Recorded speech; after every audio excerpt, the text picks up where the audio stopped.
A major reason for jQuery's popularity is its use of CSS selectors to obtain a reference to elements in a page.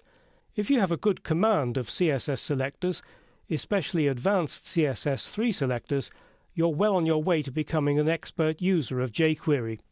In this lesson, I'll show you how to select the document body and add a new paragraph dynamically to the existing content.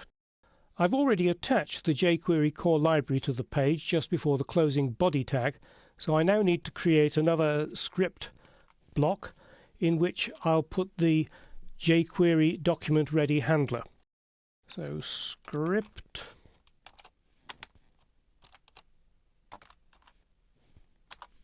Now the document ready handler is something that you use so often. I have created a snippet for it which I've saved in my snippets panel, which is that little icon here. And I'm just going to double click, and there's my document ready handler. As the name suggests, the document ready handler runs code immediately that the document is ready. If you want to create other code that doesn't need to run immediately when the document is ready, you can create it down here within the script block below the document ready handler. But what I'm going to be doing now, I need to run immediately that the page loads, so it goes inside the document ready handler. Just about everything that you do in jQuery begins with the $sign. The $sign is actually shorthand for the jQuery JavaScript object.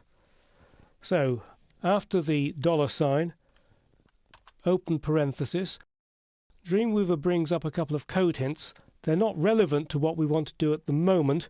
What I want is to select the body, so I need to use the word body, in other words, an ordinary tag selector from CSS, not within angle brackets, but within quotes.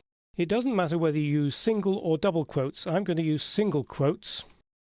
And as soon as I start typing, Dreamweaver brings up a list of all HTML elements, so I can just go down there and select body very quickly. So it's helping me select the correct tag very quickly. Put my cursor outside of the closing quotes and then a closing parenthesis. Now to add something to an existing element, you use the jQuery append method, and you access jQuery methods by adding a period. And then you see that Dreamweaver brings up all the jQuery hints. So if I just type app, that brings me to append. And I'm just going to use the first one there. And what I'm going to do is to type in some HTML. So I'm going to type P. And this paragraph was added dynamically, and then a closing p tag. You see, Dreamweaver is helping all the time.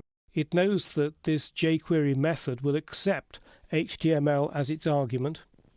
So just to finish off, move outside the closing quote, add a closing parenthesis and a semicolon. And that's all I need to do to add an extra paragraph dynamically to the body of the page. Let's just save the page and test it in live view.